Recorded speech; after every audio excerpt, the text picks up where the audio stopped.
우리 또 반도체 네. 이야기 많이 해주셨는데 우리 엔비디아 이야기하고 TSMC 이야기도 네. 했고요. 계속해서 얘기하고 있는데 오늘은 그 AMD 이야기를 해주신다고 그랬어요. 네네. 근데 최근에 사실은 반도체가 AI 거품론하고 맞물려서 네. 많이 빠지기도 했었잖아요. 근데도 최근에 한 일주일쯤 보니까 엔비디아도 굉장히 주가가 좋고 시장 분위기가 다시 좋아지는 것 같아요. 네, 엔비디아가 100달러 밑으로, 그러니까 액면 분할하기 전으로 따지면 1000달러 밑으로 내려갔는데 지금 다시 130달러까지 30% 가까이 올랐습니다. 이게 뭐 지난번에도 말씀드렸다시피 이건 대부분 마크로 이슈에서 발생한 것이고 뭐 약간 블랙웰의 결함이 있다고 하는 것도 지난 시간에 설명드렸다시피 큰 건 아니었다는 걸 이제 시장이 다 공감하게 된 거죠. 그래서 뭐 역시 그래도 믿을 건 엔비디아 하면서 쫙 올라간 것 같습니다. 지금 목요일이잖아요, 오늘. 목요일엔 네. 최승병 박사님이 나오셔서 AI 거품론 실체 없다. 기술 괜찮다. 아직 괜찮다. 이렇게 말씀하시고 금요일에 강정수 박사님 나오셔서 네. 실체가 있다. 거품이 있다. 엔비디아도 어려울 수도 있다. 이런 얘기를 하고 계셔서 굉장히 흥미롭습니다. 네네. 아주 저 개인적으로 흥미로운데 결국은 이 테크 기업들의 기술력을 잘 인식을 해야 이게 진짜 거품인지 아닌지 판단할 수가 있겠죠? 네, 뭐 청취자 여러분들께서는 뭐 이쪽 의견 저쪽 의견 다 들어보시고 그걸 바탕으로 뭐 주관적인 명확한 판단을 하시는 게 좋을 것 같습니다. 항상 뭐 이 얘기 저 얘기 다 들어봐야 돼요. 그렇죠. 다 일리가 있으니까. 네. 지난번에 어쨌든 엔비디아하고 TSMC는 기술력이 탄탄하다. 이 네, 부분을 제가 집중적으로 말씀해 주셨죠. 당분간 탄탄합니다. 오늘 말씀해 주실 내용은 AMD예요. 근데 리사수라는 지난번에 한번 말씀드린 맞습니다. 리사수라는 대만계 CEO가 운영하고 있는 그 기업. 거기가 지금 엔비디아 아성에 도전하려고 인수합병도 하고 여러 가지 하고 있다는 거잖아요. 그렇죠. 아무래도 시장에서 지금 이 엔비디아의 아성에 도전할 수 있는 기업이 어디냐라고 하면은 그래도 AMD다라는 인식이 지배적이죠. 다른 기업들은 엔비디아가 갖고 있는 여러 가지 역량들에서 없는 부분들이 좀 많이 있습니다. 좀 그리고 이게 약간 크리티컬하고. 근데 AMD는 엔비디아가 갖고 있는 걸 거의 갖고 있어요.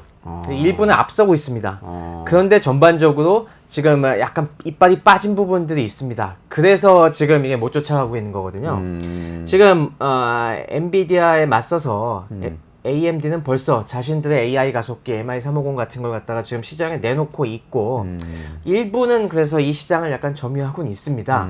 하지만 뭐 이게 아직 이 엔비디아만큼 쿠다 생태계에 말씀드렸다시피 사용자층에 아직 충분한 그런 이 지원이 되지 않다 보니까 그런데 하드웨어적인 측면에서는 AMD가 그렇게 뒤진다고 볼 수가 없어요. 원래 기술력 옛날 따져보면은 AMD가 앞선 부분도 있습니다. 저희가 HBM 얘기할 때도 이게 원래 AMD 쪽에서 만들었던 거라고 얘기했지 않습니까? 네네네. 그게 그래서 하이닉스 쪽으로 생산이 넘어가서 그쪽에서 꽃을 피운 건데 그리고 AMD는 워낙 오래전부터 인텔과 경쟁하면서 CPU 쪽의 역량을 많이 키워왔기 때문에 그리고 나름의 그래픽카드 라인업도 있고요. 그래서 이쪽에 있어서 결코 밑바탕 기술은 뒤처지지가 않습니다.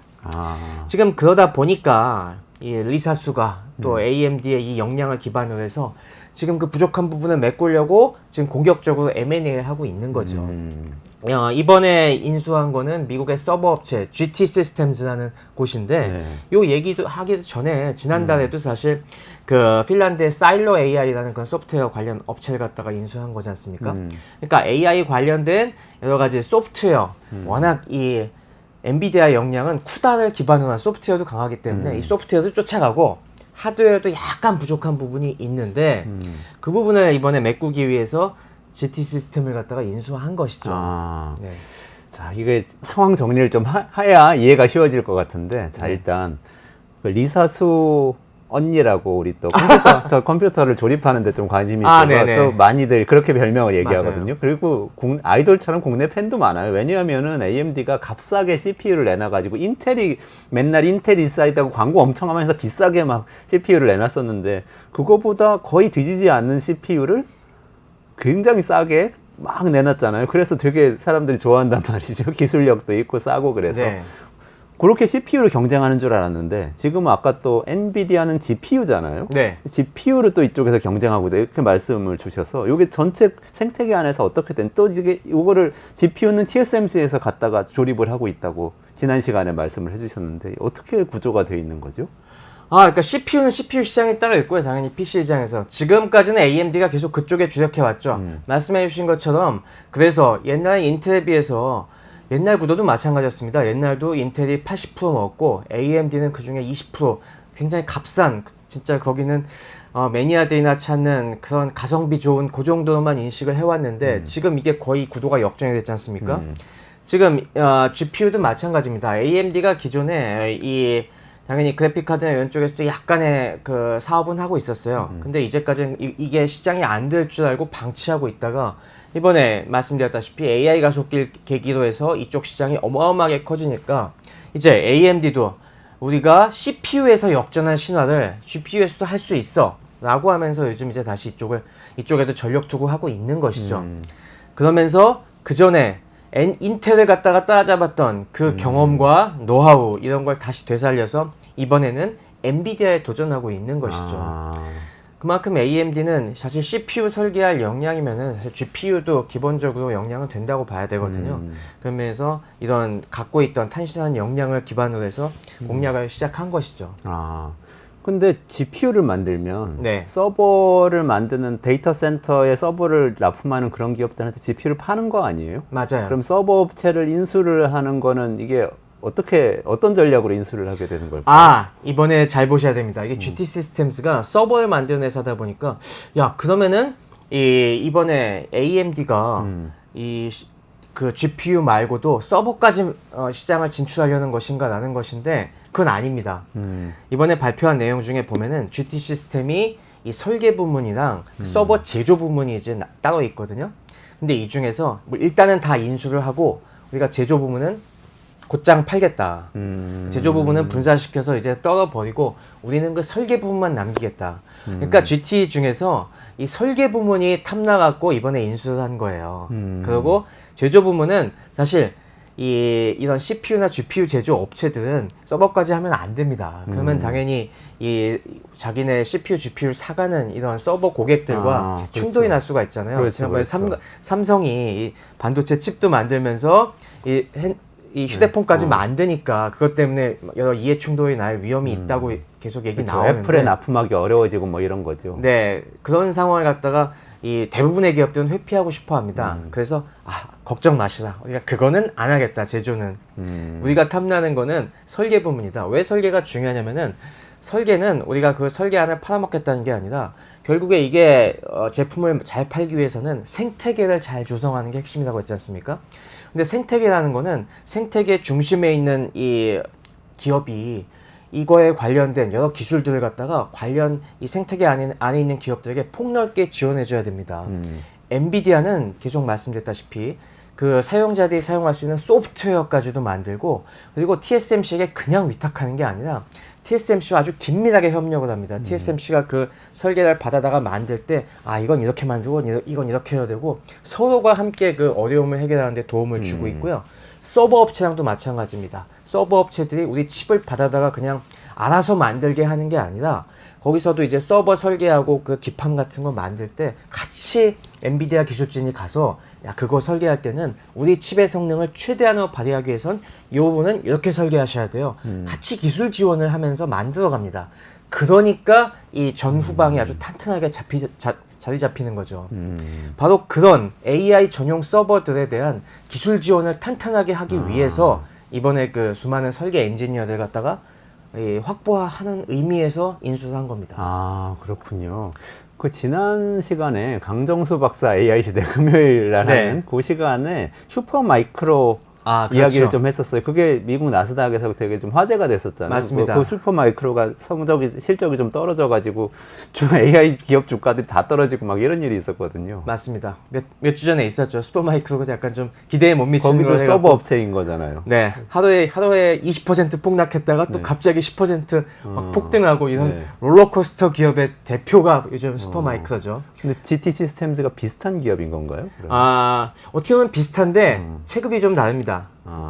이 슈퍼마이크로는 이 서버 업계에서 굉장히 큰 기업입니다. 우리가 사실 전통적으로 서버 업계의 강자라고 하면은 이름 들어보셨을 만한 델, HP 여기가 큰 손이고요. 네네. 슈퍼마이크로는 그 전에는 사실 이름이 좀 덜 알려졌는데 데이터 센터 하시는 분들에겐 그래도 슈퍼마이크로가 상당히 여기 가성비도 좋고 서비스 품질도 좋다라는 게 널리 알려져 갖고 굉장히 시장을 많이 잡아먹었습니다.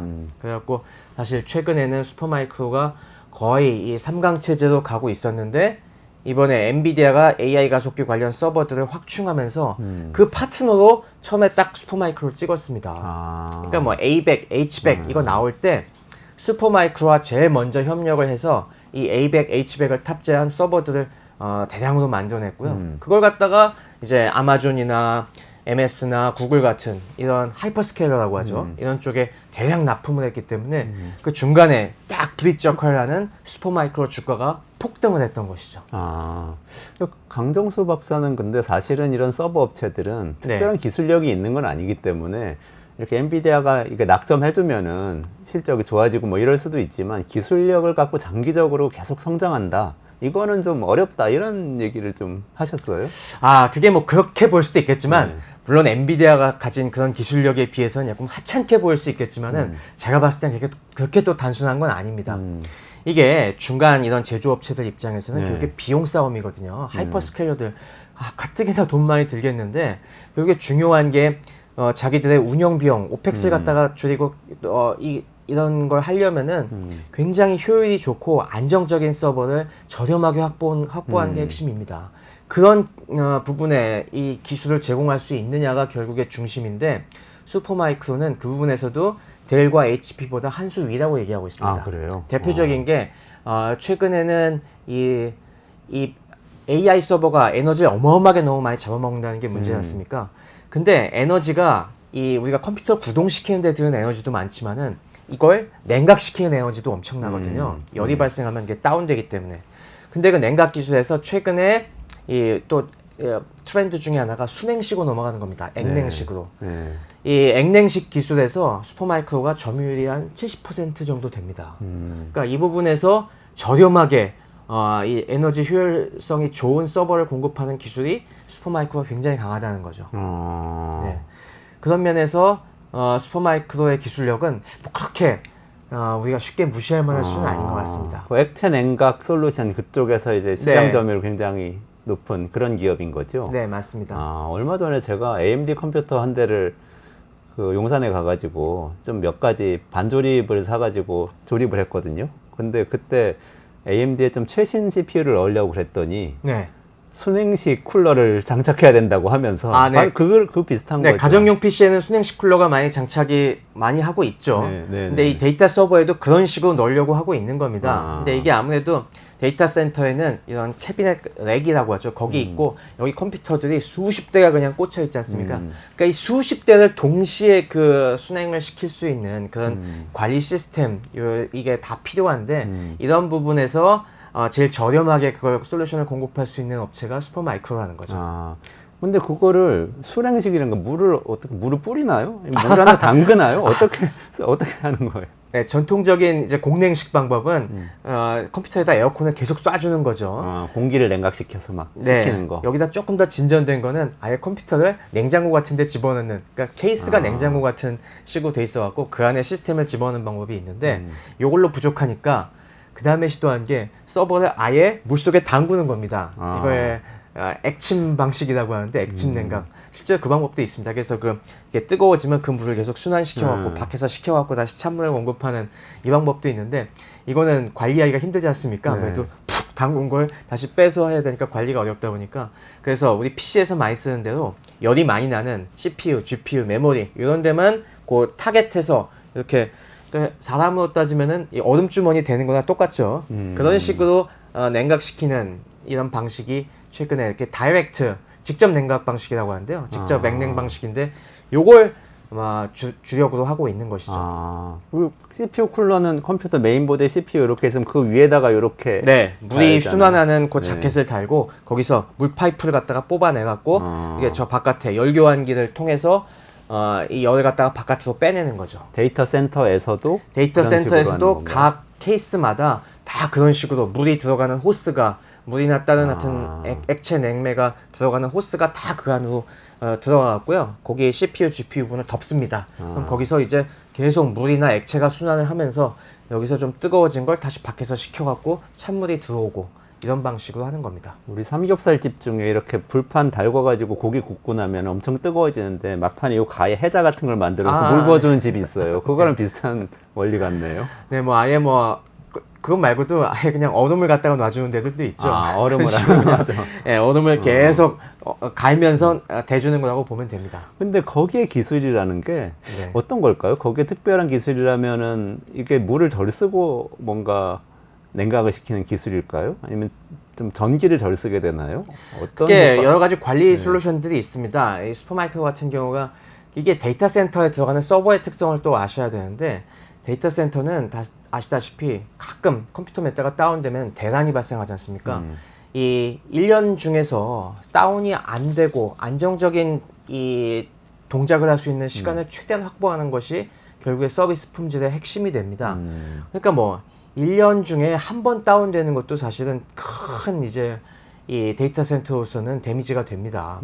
그러려면은 사전에 모니터링이 잘 돼야 돼요. 이게 잘 순환을 지금 이 냉각수가 잘 순환되고 있는지 어디 지금 서버의 부품에서 이상한 부분은 없는지 이런 거 하나하나 모니터링해서 중앙에서 잘 관리할 수 있는 솔루션이 있어야지 지금 이상 징후가 있다 지금 빨리 이쪽은 셧다운 시키고 이쪽으로 다시 보조 백업 서버 2 연결해 갖고 지금 이쪽 빨리 보수 들어가 이런 식으로 관리해야 되는데 이런 걸 갖다가 슈퍼마이크로는 하나만 따지면은 사실 기술이 없다고 하겠지만 이런 걸 통합적으로 관리할 수 있게 해주는 부분에서 또 역량이 있습니다. 그럼 엔비디아는 어떻게 보면은 어차피 AI 가속기를 데이터 센터에 납품하는 게 본인들의 메인 비즈니스인데 네. 그거를 할 때 조금 더 효율적으로 요 서버를 관리할 수 있도록 해준 솔루션을 갖고 있는 기업하고 파트너십을 맺고 같이 들어가게 되는 이런 형태가 되는 건가요? 네, 그렇죠. 하지만 뭐 엔비디아는 당연히 이 HP나 이 델도 큰 고객이기 때문에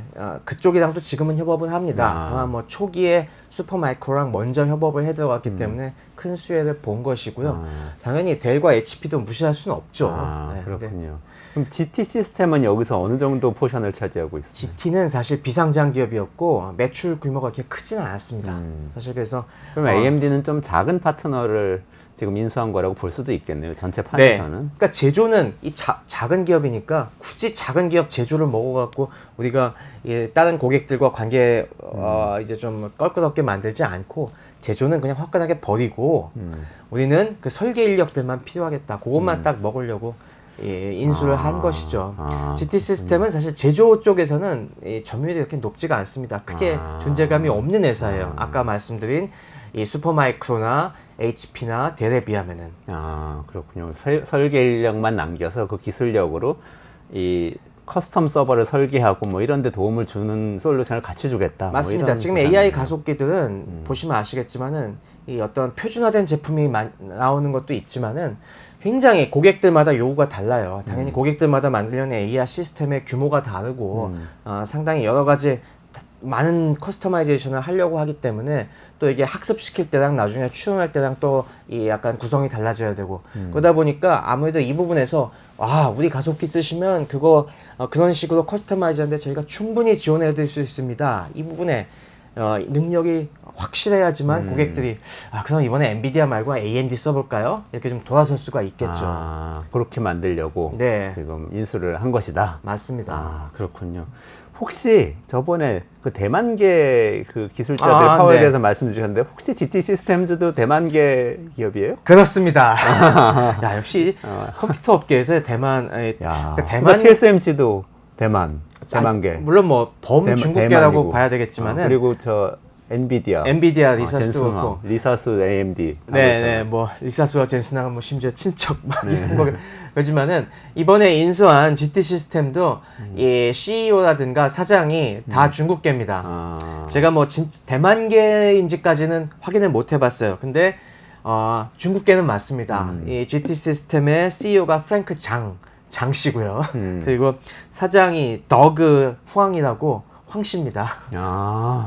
젠슨 황하고 혹시 가까운 관계가 아닌가? 있을 수 있죠. 근데 황 씨가 워낙 많기 때문에 중국에서. 네, 하여튼 여기서도 그래서 봤을 때 이 업계에서 이 컴퓨터 업계에서는 정말 중국계 인맥이 빵빵합니다. 그래서 아마 리사스와도 뭐 평소에 그런 면에서 좀 더 가까웠다가 이번에 또 딜로 성사된 것이 아닌가 그런 생각도 들고 있습니다. 그렇군요. 다음에 언제 한번 대만계 기술자들과 CEO들이 어떻게 이렇게 거대한 기업들을 키웠는가에 대해서 분석해 주시면 재밌을 것 같아요. 네, 그 역사도 굉장히 재밌습니다. 진짜 80년대 그때만 해도 어떻게 보면은 그 대만이 이 길을 가게 된 것이 정말 먹고 살 게 없을 그런 게 있거든요. 네네. 그랬는데 이게 시간이 지나서 진짜 20년, 30년 기술이 축적되다 보니까 와 이런 식으로 업계 거물들이 되는 걸 보면은 정말 무서운 것 같습니다. 미국의 빅테크들을 쥐락펴락하는 그런 국가가 된 건 아니지만 그런 사람들이 됐잖아요. 그런 네. 국민들이 됐는데 그 얘기 다음번에 한번 정리해 주시면 좋을 것 같습니다. 네, 알겠습니다. 오늘은 AMD에 대해서 알아봤는데 GT 시스템즈라는 우리 좀 생소한데 굉장히 중요한 기업이네. 이 기업을 인수해서 엔비디아에 대해서 도전장을 내고 정말 인텔의 아성을 무너뜨린 것처럼 엔비디아 아성도 무너뜨릴 수 있을까에 대해서 그 기술적인 측면을 최승병 박사하고 같이 살펴봤습니다.